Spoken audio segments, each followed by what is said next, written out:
불확실한 시대에 우리가 종종 단절감을 느끼는 가운데 개인의 도덕성과 사회적 책임 간의 상호 의존성에 대한 그의 사상은 우리가 더 나은 세상을 만드는데 각자가 해야 할 역할이 있다는 사실을 일깨워준다. 도겸의 유산은 우리의 행동과 그 결과에 대해 반성하도록 초대하며 미덕은 단순한 개인적 품성이 아니라 공동선을 위한 기여임을 강조합니다. 그러므로 도겸의 팔계가 현대의 도덕교육과 윤리에 미친 영향은 부인할 수 없습니다. 도겸의 저작물은 단순히 인격 형성을 위한 안내서일 뿐만 아니라 더 의식적이고 책임감 있게 살아가고자 하는 이들에게 영감을 주는 원천이기도 합니다. 도겸의 유교 원칙을 연구하고 적용하는 것은 미덕을 향한 길이 사실상 공유된 길임을 상기시켜주며 개인의 성장과 사회에 대한 배려가 얽혀 있음을 깨닫게 합니다. 도겸의 팔계를 바라볼 때 수세기에 걸쳐 다양한 해석이 생겨났다는 사실에 깊은 인상을 받지 않을 수 없습니다. 도겸의 저작은 16세기라는 특정한 맥락에서 쓰여졌음에도 불구하고 여러 시대에 걸쳐 공명을 일으키며 각 시대는 자신의 시각을 담아 해석해왔습니다. 창작 이후 사상가들과 학자들은 도겸이 말한 바를 이해하기 위해 그의 팔계를 연구해왔으며 그의 사상이 자신의 사회적 요구를 충족하도록 재해석될 수 있는 방법을 모색해왔습니다.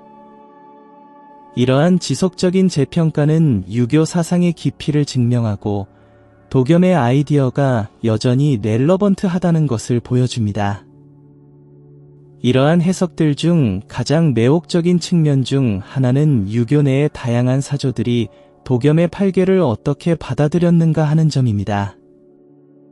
예를 들어 조선 왕조 당시 많은 학자들이 도겸의 원칙을 주위의 가르침과 일치시키려 하여 이성과 경험의 중요성을 강조했습니다. 그러나 다른 비평가들은 이러한 이성에 대한 엄격한 고수가 인간 경험에 감정적이고 직관적인 차원을 간과할 수 있다고 지적했습니다. 따라서 팔계에 대한 논쟁은 세계관 간의 대립의 장이 되었으며 각기 다른 관점이 이성과 감정 사이의 균형을 찾으려 했습니다. 또한 유교 외부에서도 비판이 제기되었습니다. 불교 및 도교 사상가들은 유교 원칙의 경직성을 문제 삼았습니다. 그들에 따르면 미덕과 자기 수양을 향한 끊임없는 추구는 불안과 경쟁의 상태로 이어질 수 있으며 이는 그들이 바라보는 삶의 진정한 본질에서 멀어지게 합니다. 이러한 비판은 도겸의 팔계를 둘러싼 보다 풍부한 대화에 기여하며 미덕 있는 삶이란 무엇인지에 대한 논의를 확장했습니다. 현대에 들어서면서 도겸의 팔계 해석은 서구의 이념, 특히 심리학과 윤리와의 관계에서 영향을 받기 시작했습니다. 일부 현대 사상가들은 도겸의 자기 수양 아이디어를 감정지능 및 자기인식과 같은 심리적 개념과 통합하려고 합니다. 이러한 전통의 융합은 종종 아시아 철학과 문화에 익숙하지 않은 대중에게 유교 원칙을 보다 접근 가능하고 적용할 수 있도록 만들려는 시도로 볼 수 있습니다. 하지만 이러한 혼합은 도겸의 원래 의도에 대한 충실성에 대한 질문을 제기하며 그가 전하고자 했던 본질이 이러한 적응 속에서 상실되지 않을까 하는 우려도 동반합니다. 마지막으로 팔계에 대한 해석은 계속 진화하고 있습니다. 오늘날 많은 학자들은 자기 수양을 단순한 개인적 노력으로 보지 않고 집단적 과정으로 탐구하고 있습니다. 점점 더 연결된 사회 속에서 도겸의 원칙은 정의 사회 및 공동체 책임과 같은 현대의 사회적, 정치적 문제에 비추어 분석되고 있습니다.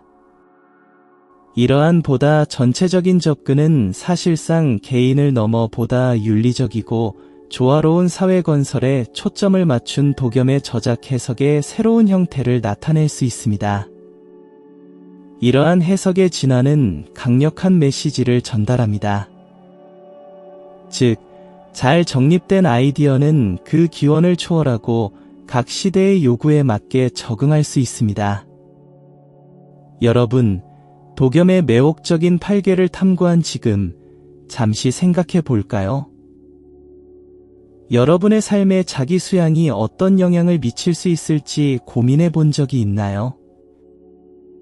도겸처럼 여러분도 일상 속 행동과 결정을 위한 시각적 안내를 가질 수 있다면 어떻게 변화를 주실 건가요? 어떤 가치를 우선시하실 건가요? 이 이황의 가르침은 단순한 역사적 지식에 그치지 않으며 오늘날에도 여전히 의미가 있습니다. 자신을 알고 성장하는 것의 중요성을 우리에게 상기시킵니다. 여러분은 자신의 자아 발견에 어떻게 투자하고 있나요? 어떤 자기 수양의 실천을 이미 하고 있거나 하고 싶으신가요? 이제 여러분에게 도전 과제를 드립니다. 우리가 논의한 원칙 중 하나를 선택하여 다음 주 동안 여러분의 삶에 적용해 보세요. 여러분의 경험과 반성을 기록해 두고 반드시 다시 돌아와 공유해 주세요. 이 변화의 여정이 여러분의 관점을 어떻게 풍부하게 할 수 있을지 궁금합니다. 이 콘텐츠가 마음에 드셨다면 좋아요를 남기고 공유하는 것을 잊지 마세요. 함께 이 메시지가 더 많은 사람들에게 전해질 수 있도록 합시다. 다음에 뵙겠습니다. 그리고 기억하세요. 자기 수양의 여정에서 매 걸음이 중요합니다. 저는 매일 특정한 시간을 이 기도에 할애하기 시작했고, 점차적으로 이것이 저의 정서적이고 영적 상태를 어떻게 변화시키는지를 느끼게 되었습니다. 가장 놀라웠던 것은 진정으로 기도에 임했을 때 그 깊이가 얼마나 커질 수 있는가 하는 것이었습니다. 더 이상 기계적으로 단어를 암송하는 것이 아니라 진정한 대화가 되었습니다. 제 걱정, 두려움, 그리고 특히 재연결을 향한 저의 갈망에 대해 이야기할 수 있었습니다. 이 솔직함은 내가 예상치 못한 안도감을 가져다 주었다. 마치 오랫동안 닫혀있던 문을 열어 빛이 들어오는 듯한 느낌이었다. 기도의 실천은 또한 침묵의 중요성을 깨닫게 해주었다. 종종 기도를 할 때 나는 너무 많이 말하고 너무 적게 듣곤 했다. 나는 단순히 침묵의 시간을 가지기로 결심했고 그 시간을 통해 하나님이 내 마음에 말씀하실 수 있도록 했다. 이것은 그분의 존재와 인도에 대해 더욱 민감해지는 데 도움이 되었다. 교제는 단지 말의 교환이 아니라 마음의 교환이며 이 침묵의 공간은 나에게 신성한 장소가 되었다. 더불어 공동체에서의 기도가 이 실천에 더욱 풍부한 차원을 가져다 준다는 것을 깨달았다. 기도 모임이나 예배에 참여하면서 나는 이 여정에서 혼자가 아니라는 사실을 느꼈다. 다른 사람들이 같은 연결을 추구하는 모습을 보는 것은 격려가 되었다. 다른 신자들과의 교제에서 찾은 힘은 강력했고 어려움이 닥칠 때에도 집중할 수 있도록 도와주었다. 공동의 기도는 단순한 집단행위가 아니라 우리가 더 큰 무엇의 일부라는 사실을 일깨워주는 일이었다. 마지막으로 기도의 실천을 강화하면서 나는 새로운 목적의식을 발견하게 되었다. 기도에 할애한 매 순간은 단순히 현실에서의 도피가 아니라 성장과 변형의 기회였다. 이 새롭게 연결된 관계는 내가 더 깊이 탐구하고 더 의식적으로 살도록 영감을 주었다. 기도는 나를 다시 내 영적 본질과 연결해주는 다리가 되었고, 나는 이 길이 이제 막 시작되었다는 것을 알았다. 기도의 실천을 재정비한 후, 나는 말씀의 연구에도 주의를 기울여야 한다는 것을 깨달았다. 성경은 항상 지혜와 영감의 원천이었지만, 나는 이 필수적인 실천을 소홀히 해왔다. 이제 나는 다시 성경의 텍스트에 몰두할 시간이라고 결심했다. 특정한 시간을 정해놓고 성경을 읽고 묵상하기 시작했다. 이 순간은 내가 진리를 만나는 안식처가 되었고, 이해를 구하는 신성한 공간이 되었다. 성경을 읽는 것은 단순한 지적 활동이 아니라 깊은 영적 경험이다. 읽으면서 나는 메모를 하고 그 말들이 내게 어떤 의미인지 반추하기 시작했다. 마치 각 구절이 내 마음에 직접적으로 말을 건네는 듯하여 새로운 시각을 고려하고 가르침을 내 삶에 적용하도록 도전하는 느낌이었다.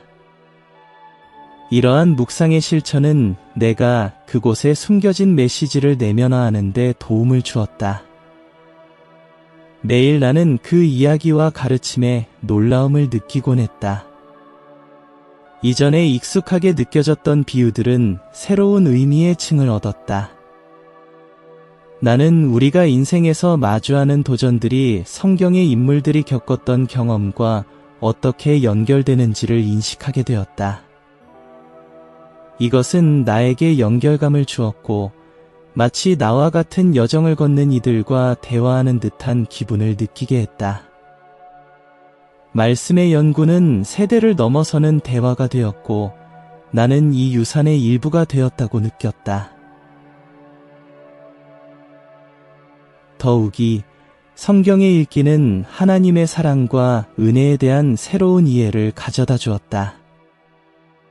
개인적인 투쟁 속에서 나는 성경의 약속에서 위로와 희망을 찾았다. 말씀은 나의 길을 밝혀주고 내가 길을 잃었을 때 방향을 제시해주는 안내자가 되었다. 성경과의 이 연결은 내 믿음을 강화시켰을 뿐만 아니라 더 고마운 마음과 이해심을 기르는 데도 도움을 주었다. 마지막으로 말씀의 연구는 지속적으로 지식과 이해를 추구하는 것의 중요성을 가르쳐 주었다. 영성은 목적지가 아니라 지속적인 학습을 요구하는 여정이다. 성경에 몰두하면서 나는 항상 발견할 것이 더 많고 배울 교훈이 더 많다는 것을 깨달았다. 이 실천은 내 영적 삶의 중요한 부분이 되었다. 신앙에 대해 생각할 때 가장 먼저 떠오르는 것은 공동체의 중요성이다. 결국 영적 여정은 외롭지 않아야 한다. 신앙 그룹이나 예배에 참여하는 것은 지원과 격려를 찾는 강력한 방법이 될 수 있다. 나는 한때 매우 단절된 기분이 들었던 때를 기억한다. 마치 거친 바다에서 안전한 항구 없이 항해하는 듯한 느낌이었다. 바로 그때 나는 교회 공동체와 더 많이 연결되기로 결심했다. 그리고 믿어지지 않을 정도로 큰 변화를 경험했다. 동료들과 경험을 공유하는 것은 믿을 수 없을 만큼 해방감을 주는 일이다. 모임에서 각자의 삶의 이야기가 얽히며 신앙과 극복의 풍성한 테피스트리를 형성한다. 다른 사람들의 어려움과 승리를 듣는 것은 나 혼자가 아니라는 것을 깨닫게 해주었다. 우리는 모두 도전에 직면하고 있으며 때로는 불가능해 보이는 장애물도 단합된 공동체의 힘으로 극복할 수 있다. 더불어 신앙 그룹에 참여하면서 봉사의 기회도 생겼다. 우리가 자선 프로젝트나 모금 행사와 같은 집단적인 활동에 함께할 때 그 에너지는 전염성이 있다. 나는 우리 공동체가 저소득 아동을 돌보는 기관을 돕기 위해 함께했던 행사가 기억에 남는다. 아이들의 얼굴에서 느낀 기쁨을 보며 느꼈던 소속감과 목적의식은 결코 잊지 못할 경험이었다. 이러한 순간들은 유대감을 강화하고 내 믿음을 새롭게 해준다. 우리는 이러한 그룹에서 얻은 정서적 지원을 잊어서는 안 된다. 슬픔이나 의심의 순간에 누군가와 대화할 수 있는 것은 큰 차이를 만든다. 교회 친구가 힘든 시기에 나를 들어주고 격려의 말을 건넸을 때 나는 내 투쟁을 나눌 수 있는 안전한 공간이 존재한다는 것을 깨닫게 되었다. 이러한 지원 네트워크는 우리의 영적 건강에 필수적이다. 마지막으로 공동체 참여는 다양성의 아름다움을 일깨워 주었다. 각 사람은 하나님과 믿음에 대한 독특한 관점을 가지고 있어 우리의 이해를 풍요롭게 한다. 아이디어를 교환하고 다양한 삶의 경험을 가진 사람들과 함께하는 것은 우리의 시야를 넓히고 성장하는 데 도움을 준다. 서로에게서 배우는 기회가 있을 때 믿음은 더욱 생동감 있고 역동적으로 변한다.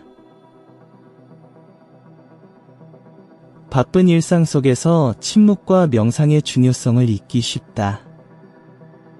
나도 종종 의무와 도전으로 인해 이러한 잠깐의 휴식을 소홀히 하곤 했다. 그러나 마침내 침묵의 시간을 가지기로 결심했을 때 나는 그것이 내 영성에 얼마나 필수적인지를 깨달았다. 명상은 내가 하나님의 목소리를 듣고 재연결될 수 있는 신성한 공간이 되었다. 마음을 가라앉히는 것은 도전이지만 동시에 해방적인 실천이기도 하다. 내가 멈추고 단순히 현재에 존재할 수 있도록 허락할 때 나는 깊은 평화를 발견하게 된다. 명상하는 동안 나는 내 삶과 선택, 그리고 하나님과의 관계에 대해 깊이 생각하게 된다. 이러한 내면의 성찰은 나에게 주의와 치유가 필요한 영역을 식별하는 데 도움을 준다. 마치 내면의 빛이 켜져 영혼의 어두운 구석을 비추는 듯하다. 명상은 단순한 반성의 순간이 아니라 하나님께 내 마음을 열 수 있는 기회이기도 하다. 나는 일반적으로 내게 와닿는 성경 구절이나 만트라를 사용하며 그것들을 조용히 반복한다. 이러한 말들은 나와 신성한 존재를 연결하는 실타래가 된다. 때때로 내가 찾고 있는 답이 이미 내 안에 존재하며 발견되기를 기다리고 있다는 느낌이 든다. 그리고 이런 것들은 내가 침묵을 허락할 때 드러난다. 또한 침묵의 실천은 인내를 기르는 데 도움을 준다. 빠르고 효율성을 중시하는 세상에서 기다리고 듣는 법을 배우는 것은 진정한 도전이다. 하지만 명상을 위해 이러한 순간을 예약함으로써 나는 하나님의 시간에 신뢰를 두는 법을 배웠다. 종종 답변이 즉각적으로 오지 않는 경우가 있으며 그것이 여정의 일부임을 이해하게 된다. 명상은 나로 하여금 삶의 미세한 변화에 더 수용적이 되게 하고 매 순간 하나님이 함께 하신다는 것을 느끼게 한다. 결국 명상과 침묵은 나에게 정서적인 균형을 찾는 데 도움을 준다. 삶이 혼란스러워지고 감정이 격해질 때 이러한 평온한 순간들은 나에게 에너지를 재충전하고 감정을 재평가할 기회를 제공한다. 이는 삶의 폭풍 속에서 고요함으로 초대하는 것이다. 침묵으로 돌아가는 것은 나에게 집으로 돌아가는 것과 같아 가장 깊은 나 자신과 하나님과 다시 연결될 수 있는 공간을 제공한다. 나에게 신앙은 단순한 말이나 믿음에 그치지 않는다. 그것은 행동으로 나타난다. 봉사와 자선 활동에 참여하는 것은 내 영성을 표현하는 가장 진정한 방법 중 하나이다.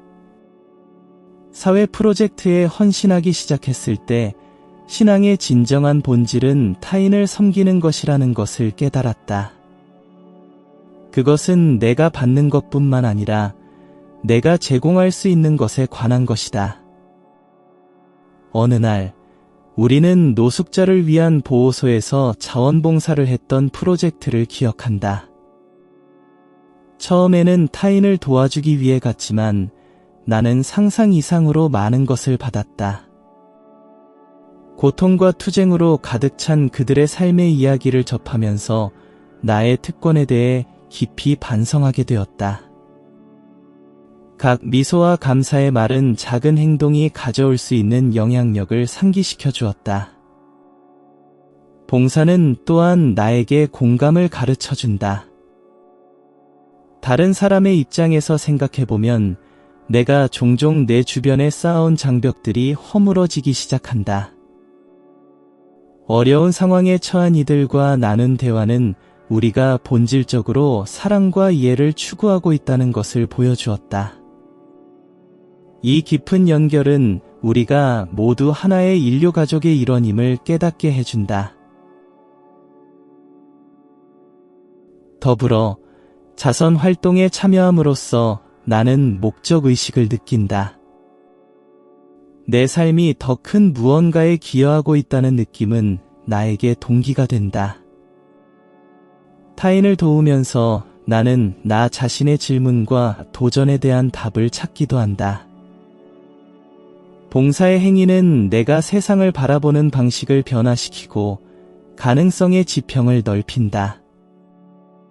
마지막으로 봉사와 행동은 신앙이 개인적인 여정이 아님을 상기시킨다. 우리가 타인의 복지를 위해 행동할 때 우리는 경계를 초월한 사랑과 연대의 연대기 속에 들어간다. 각선의 행위는 지속적인 영향을 미칠 수 있는 씨앗이 된다. 이러한 의식은 내가 계속해서 봉사의 방법을 찾도록 자극한다. 결국 신앙의 진정한 반영은 사랑이 행동으로 이어지는 것이다. 인생은 도전으로 가득 차 있으며 우리는 종종 선택의 갈림길에 서게 된다.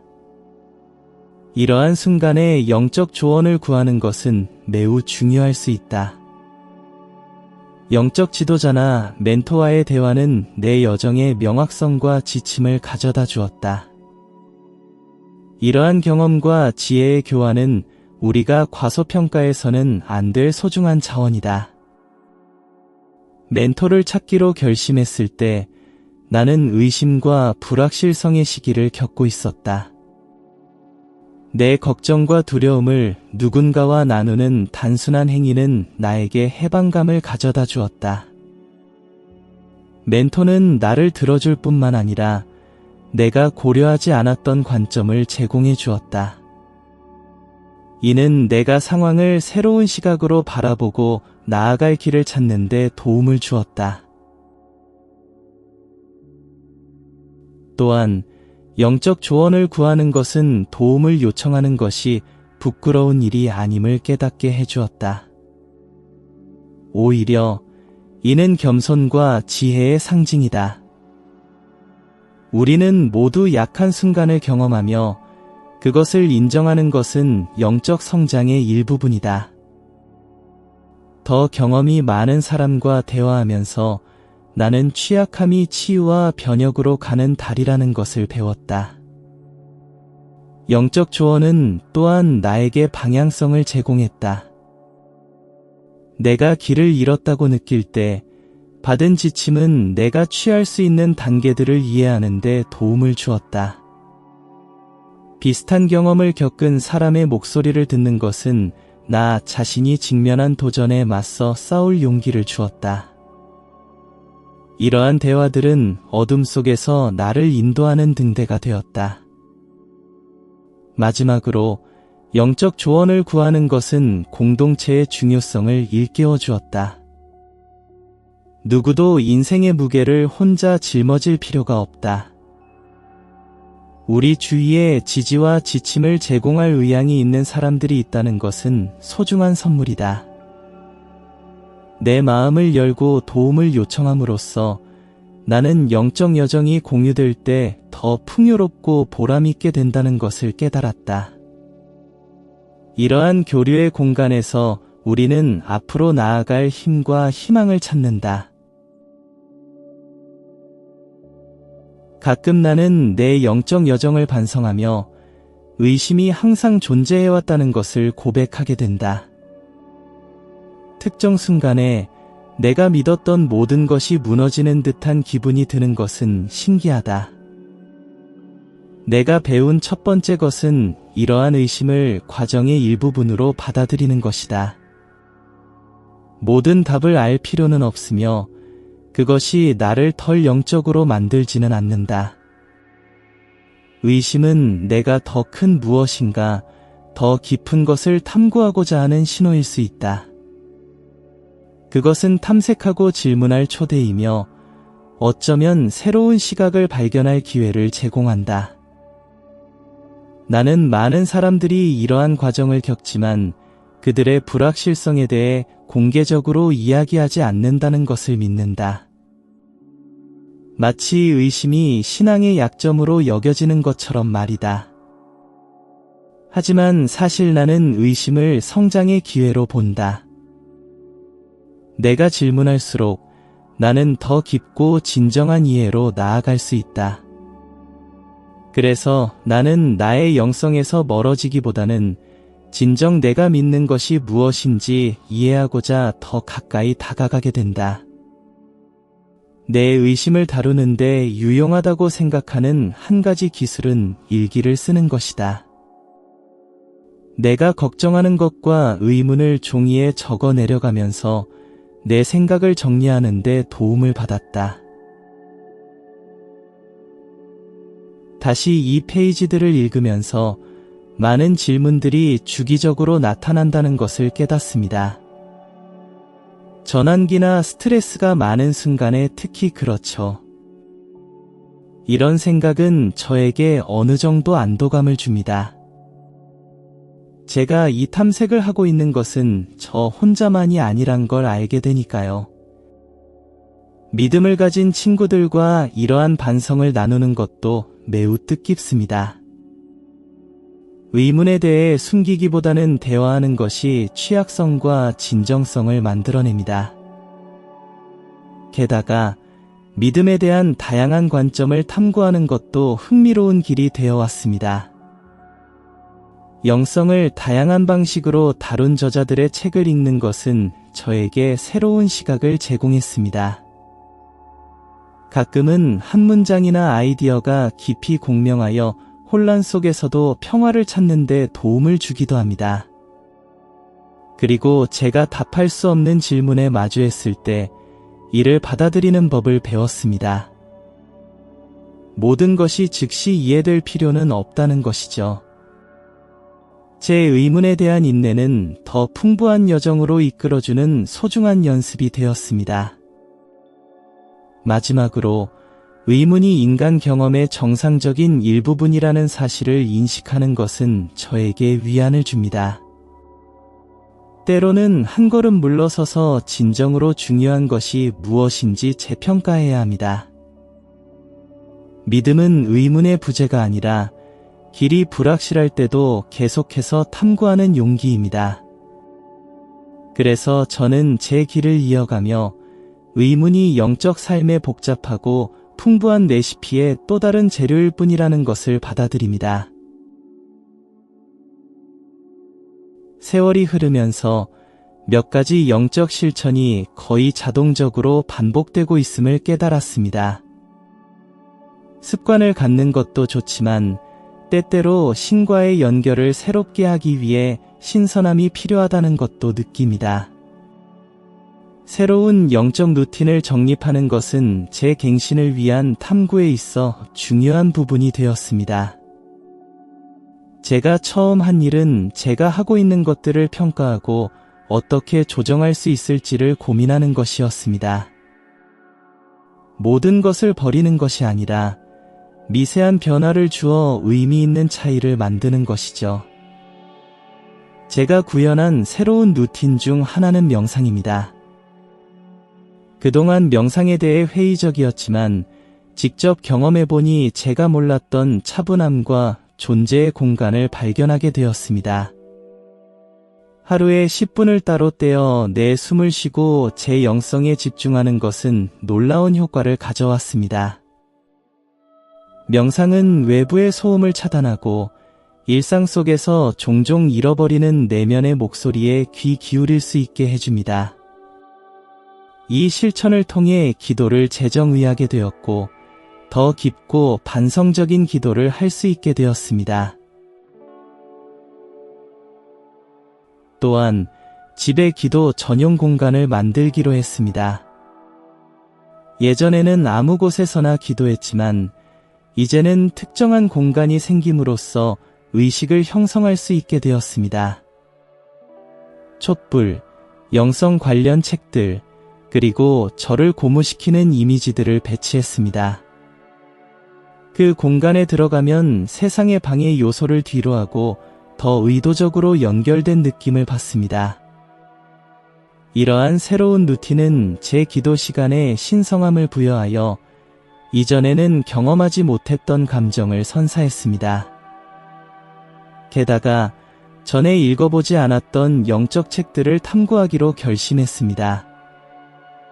성경에 국한되지 않고 오래된 진리를 새로운 시각으로 제시하는 현대 저자들을 찾아보았습니다. 페이지를 넘길 때마다 제 이해가 확장되고 그에 따라 하나님과의 연결도 깊어지는 것을 느낍니다. 또한 이러한 작품들을 토론하는 독서 모임에 참여하기 시작했습니다. 다양한 관점을 듣는 사회적 상호작용은 제 영성에 새로운 차원을 더해 주었고 이는 제가 상상할 수 없었던 각도를 보게 해주었습니다. 마지막으로 저녁 루틴을 정립하여 하루를 반성하는 시간을 갖기로 했습니다. 잠자기 전에 몇 분을 할애하여 하나님을 느꼈던 순간과 멀리 느꼈던 순간을 되돌아보는 것입니다. 이 실천은 감사함을 기르고 힘든 날에도 항상 감사할 만한 무언가가 있다는 것을 인식하는 데 도움을 줍니다. 새로운 루틴을 구현할 때마다 저와 제 영성 간에 더 강한 다리를 세우고 있음을 느끼고 이 여정은 점점 더 의미 있게 변하고 있습니다. 인내와 끈기는 오늘날 많이 부족한 미덕처럼 보입니다. 영성에 관한 이 두 개념은 더욱 중요해집니다. 제 여정을 통해 하나님과 더 깊은 연결을 추구할 때의 시간은 중요한 요소라는 것을 깨달았습니다. 저는 종종 즉각적인 결과를 기대하지만 사실 영성은 지속적인 과정이며 단거리 경주가 아닌 마라톤이라는 현실을 받아들이게 되었습니다. 제가 인내에 대해 배운 가장 큰 교훈 중 하나는 각자가 자신의 시간을 가지고 있다는 것입니다. 다른 사람들의 삶을 바라보면 그들에게는 모든 것이 빠르게 진행되고 있는 것처럼 보이기 쉽습니다. 하지만 진실은 각자의 여정이 독특하다는 것입니다. 다른 사람에게는 축복처럼 보이는 것이 저에게는 힘든 싸움일 수도 있습니다. 이것을 받아들이면서 저는 저 자신에게 더 친절해질 수 있었습니다. 제가 원하는 곳에 있지 않다고 느낄 때 작은 진전이라도 그것이 목표를 향한 한 걸음임을 기억합니다. 반면 끈기는 결과가 보이지 않을 때에도 계속하는 것을 의미합니다. 제 영적 실천이 정체된 것처럼 느껴졌던 시기도 있었습니다. 매일 기도하고 명상하고 공부하려고 노력했지만 아무것도 변하지 않는 것 같았습니다. 힘들었지만 지속하는 것의 중요성을 배웠습니다. 때때로 변화는 더 깊은 수준에서 일어나고 정체된 것처럼 보이는 것은 사실 외부에는 나타나지 않는 내부 성장의 순간일 수 있습니다.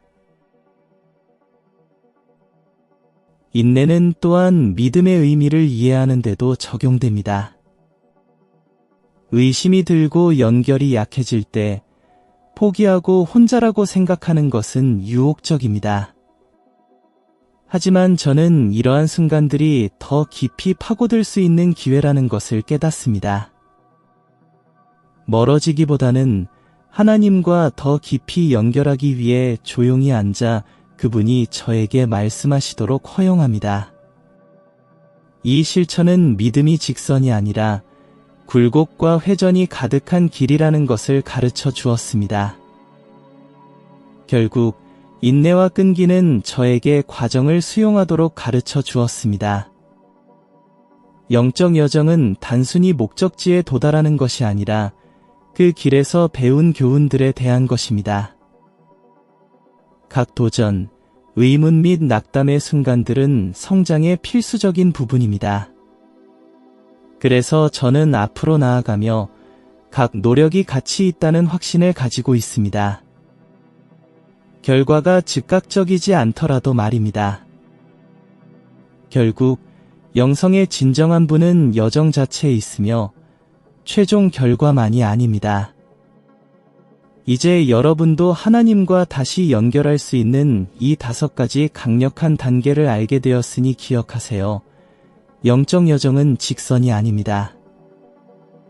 때때로 길을 잃은 듯한 기분이 들겠지만 그것 또한 과정의 일부입니다. 이 거리가 성장의 기회가 될 수 있다는 점을 생각해 보신 적 있나요? 각 의문의 순간이 더 깊은 믿음의 장소로 우리를 이끌 수 있습니다.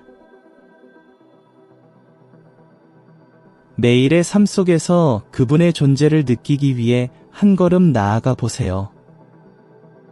이러한 발걸음을 어떻게 일상에 포함시킬 수 있을까요? 오늘 바로 시작해보는 건 어떨까요? 기도를 위한 시간을 마련하고 성경 구절을 읽어보세요. 하나님의 말씀이 정말로 당신의 마음에 스며들도록 허락해보세요. 그리고 혹시 당신의 경험을 나눌 용기가 생긴다면 그것이 누군가에게 영감을 줄 수 있다면 어떨까요? 그 또한 멀어져 있다고 느끼는 누군가에게는 큰 힘이 될 수 있습니다. 이런 의심의 순간들이 오히려 우리를 창조주와 더 가까워지게 할 수 있습니다. 우리의 믿음이 행동으로 이어지는 힘을 결코 과소평가하지 마세요. 기억하세요. 하나님은 항상 한 걸음 거리에 계시며 당신을 따뜻하게 맞이할 준비가 되어 있습니다. 이제 당신은 어떤 발걸음을 가장 먼저 실천해 볼 건가요? 여기 댓글로 남겨주세요. 함께 우리의 여정을 더욱 강하게 만들어 봅시다.